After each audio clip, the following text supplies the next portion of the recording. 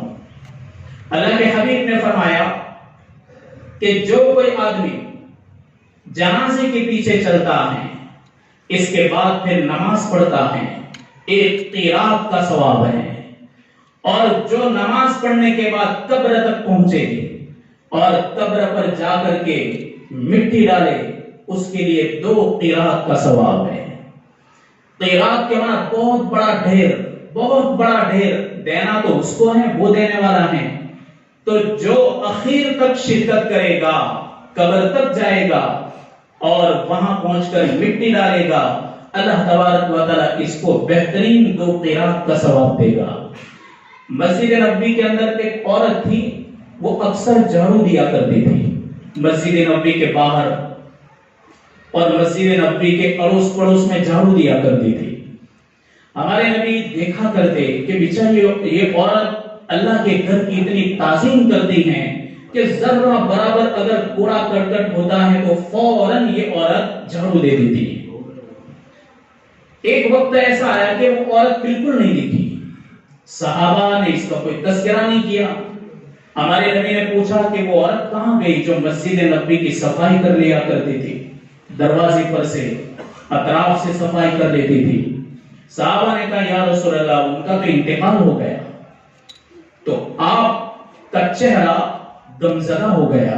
آپ نے فرمایا تم لوگوں نے مجھ کو بتایا تک نہیں کہ اس کا انتقال ہوا۔ کہنے لگے یا رسول اللہ وقت ایسا تھا تو ہم نے مناسب نہیں سمجھا کہ آپ کو بتلائیں۔ تو آپ نے صحابہ کی جماعت سے فرمایا کہ چلو اس کی قبر پر چلتے ہیں۔ ہمارے نبی صحابہ کی جماعت کو لے کر قبرستان گئے۔ آپ نے اس عورت کی قبر کا پتہ کیا اور آپ نے اس کی قبر کے اوپر جنازے کی نماز پڑھی۔ ہم کو نہیں پڑھنی ہے کسی کی قبر پر جا کر کے، اپنے تو مسجد کے اندر پڑھنے کی ہیں، وہ سب مسائل میں اپنوں کو نہیں پڑھنا ہے۔ ہمارے نبی خود تشریف فرما ہوئے، آپ نے قبر پر نماز پڑھی اور آپ نے فرمایا کہ ان قبروں کے اندر اندھیرا ہوتا ہے جب کبھی میں نماز پڑھ لیا کرتا ہوں۔ ہمارا نبی جب میں نماز پڑھ لیا کرتا ہوں اللہ تعالیٰ ان قبروں کو نور سے منور کر دیتا ہے، نور سے روشن کر دیتا ہے۔ یہ ہمارے نبی کی خصوصیت تھی اور ہمارے نبی کے لیے اللہ کی طرف سے دیا ہوا ایک تحفہ تھا کہ آپ نے قبر پر جا کر کے اس کی جنازے کی نماز پڑھی۔ تو یہ بہت بڑا عمل ہے۔ پھر آپ نے پوچھا چوتھا عمل صحابہ اکرام سے کہ بتاؤ آج تم نے مسکین کے ساتھ، فقیر کے ساتھ ہمدردی کا معاملہ کس نے کیا؟ کسی فقیر کو کھانا کس نے کھلایا؟ کسی تنگ دست کے اوپر رحم دلی کا برتاؤ کس نے کیا؟ صحابہ خاموش۔ اس عمل پر بھی صدیق اکبر نے انگلی اٹھائی کہا یا رسول اللہ یہ عمل میں نے کیا ہے۔ صدیق اکبر امتوں میں، تمام امتوں میں انبیاء کو چھوڑ کر کے، انبیاء علیہ السلام کو چھوڑ کر کے تمام نبیوں کی امتوں میں سب سے پہلا اگر کوئی آدمی ہے تو وہ صدیق اکبر ہیں۔ ہمارے نبی فرمایا کرتے کہ میں نے سب کے احسان کا بدلہ چکا دیا، صدیق اکبر کے احسان کا بدلہ میں نہیں چکا سکتا۔ صدیق اکبر کے احسان کا بدلہ اللہ تعالیٰ اپنے خزانے سے چکائے گا۔ یہ اللہ تبارک و تعالیٰ کے قبضہ قدرت کے اندر ہیں کہ صدیق اکبر کے احسان کا بدلہ چکائے۔ آپ نے فرمایا کہ جو کوئی تنگدست کے اوپر رحم دلی کا معاملہ کرے اور جو کوئی فقیر کو کھانا کھلا دے، اللہ تعالیٰ اس عمل کے صدقے میں اس کے لیے جنت کے اندر بہترین محل بناتا ہے۔ اللہ کے حبیب نے فرمایا کہ قیامت کے دن ایک تاجر کو لایا جائے گا، بیپاری کو۔ اللہ تعالیٰ فرشتوں سے کہیں گے کہ بھئی اس کا نام عمل چیک کرو، کوئی عمل ہے؟ تو فرشتے دیکھیں گے تو اس کے نام اعمال میں کوئی نماز نہیں، کوئی روزہ نہیں، کچھ بھی نہیں ہوگا، زیرو زیرو۔ تو فرشتے کہیں گے کہ یا اللہ اس کے نام اعمال میں تو کچھ بھی نہیں ہے۔ آپ نے فرمایا پھر بھی چیک کرو کہیں کوئی نیک عمل مل رہا ہے؟ تو فرشتے کہیں گے کہ ہاں یا اللہ اس کا عمل ہے۔ یہ بہت بڑا تاجر، رات دن تجارت، کتنے لوگ کیسے ہوتے ہیں، صبح اٹھتے ہیں رات کے 12 بجے تک دنیا دنیا، دھندا دھندا، کچھ پڑھی ہی نہیں، نمازیں نہیں پڑھتے، نمازوں کے جنازے نکل جاتے ہیں۔ یہاں تک کہ ان کو ان کے بال بچوں تک کی پڑی نہیں ہوتی، ان کا ایک ہی مذہب ہوتا ہے دھندا اور کاروبار۔ تو یہ ویسا تاجر ہوگا کہ جس کو فرشتے اللہ کے دربار میں حاضر کریں گے تو اللہ فرمائیں گے کہ کوئی نیکی ملی اس کی، فرشتے کہیں گے ہاں ایک نیکی ملی ہے۔ کون سی نیکی ملی؟ فرشتے کہیں گے ایک نیکی ہے کہ یہ جتنے بھی اپنے ورکر تھے، جو سامان بیچنے والے، جو اسٹاف تھا اس نے اپنے اسٹاف کو ایک بات کہہ رکھی تھی کہ دیکھو کسی بھی تندرست کو اگر تم کوئی سامان بیچو اسے کبھی مجبور نہ کرنا، اور کسی آدمی کو اگر ادھار بیچو تو پیسہ وصول کرنے میں سختی نہ کرنا، اور کسی غریب فقیر کو اگر تم کوئی چیز بیچو اور پھر وہ بعد میں اس کی قیمت ادا نہ کر پائے اور تمہیں لگے کہ یہ معاف کرنے کے قابل ہے تو اسے معاف کر دینا، اس کا یہ عمل ہے۔ اللہ نے فرمایا اچھا میری مخلوق کے ساتھ اس نے معافی کا برتاؤ کیا اور میری مخلوق کے ساتھ اس نے رحم دلی کا برتاؤ کیا، جاؤ مجھ سے بڑا آج کوئی معاف کرنے والا نہیں ہے، میں اس کے اس عمل کے بدلے آج خلائق کے سامنے اس کو پروانہ دیتا ہوں کہ میں نے تجھ کو جہنم سے آزاد کر دیا۔ مخلوق کے ساتھ رحم دلی۔ کتابوں کے اندر آتا ہے، بزرگان دین فرماتے ہیں کہ قدیم زمانے میں بڑے محدث تھے، 50 سال تک جنہوں نے حدیث پڑھائی، درس و تدریس کے اندر اعلیٰ اور تفسیر کے اندر بھی اعلیٰ۔ ایک مرتبہ ایسا ہوا کہ وہ کچھ علمی بات لکھ رہے تھے، ایک لکڑی کا ٹکڑا، اس زمانے میں قلم نہیں تھا، لکڑی کا ٹکڑا تھا، وہ روشنائی کے اندر ڈبو دے پھر اس کے بعد کاغذ پر لکھتے تھے۔ انہوں نے جس کو قطہ کہا جاتا ہے وہ قطہ انہوں نے ٹیبل پر رکھا، ایک مکھی آئی اور اس قطے کے اوپر بیٹھ گئی، اب وہ بیٹھی رہی شاید جس کو بولتے ہیں پین کے اندر بھرتے ہیں، جس کو روشنائی کہتے ہیں، وہ برابر چوستی رہی۔ بزرگ نے اس قطے کو ہٹایا نہیں کہ اللہ کی مخلوق پیاسی لگ رہی ہے، اس کو پینے دیا۔ جب وہ اڑ گئی اس کے بعد انہوں نے قلم کو لیا اور لکھنا شروع کیا۔ اللہ کے دربار میں حاضری ہوئی، ان کے شاگردوں میں سے ایک نے خواب دیکھا، کہا کہ استاذ محترم آپ کے ساتھ اللہ نے کیا سلوک کیا؟ انہوں نے کہا کہ دیکھو مجھے اللہ نے ایک بات کہی کہ میرے بندے آج میں نے تیری بخشش کر دی، پر تم مجھے پوچھ کیوں کی؟ اللہ ان کو کہہ رہے ہیں تم مجھے پوچھ کیوں کی؟ تو بزرگ نے کہا کہ یا اللہ آپ بتائیے کہ آپ نے کیوں کی؟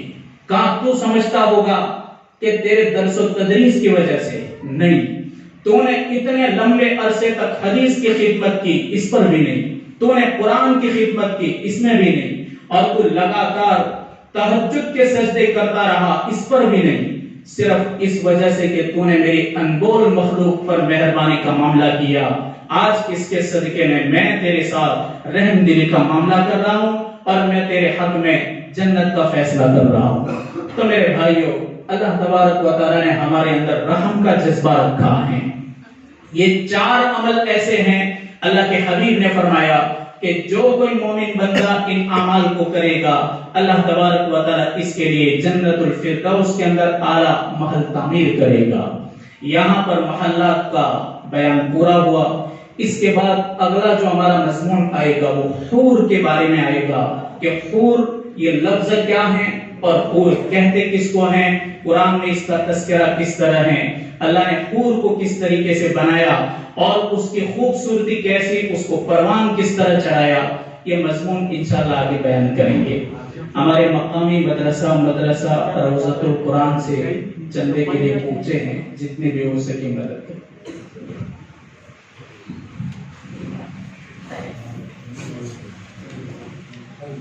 یا رب لک الحمد حمدا دائما مع دوامک ویا رب لک الحمد حمدا خالدا مع خلودک اللهم لك الشكر كله ولك الحمد كله ولك الخلق كله ولك الثناء كله ولك المن كله بيدك الثناء كله وإليك يرجع الأمر كله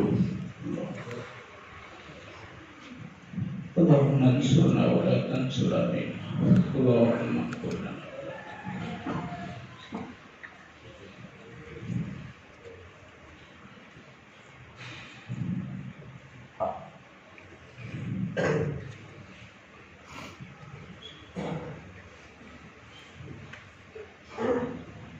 اللهم من أحييته منا فأحيي على الإسلام ومن توفيته منا فتوفه على الإيمان وصلى الله تعالى على خير خلقه ونبيه سيدنا محمد وعلى آله وصحبه أجمعين برحمتك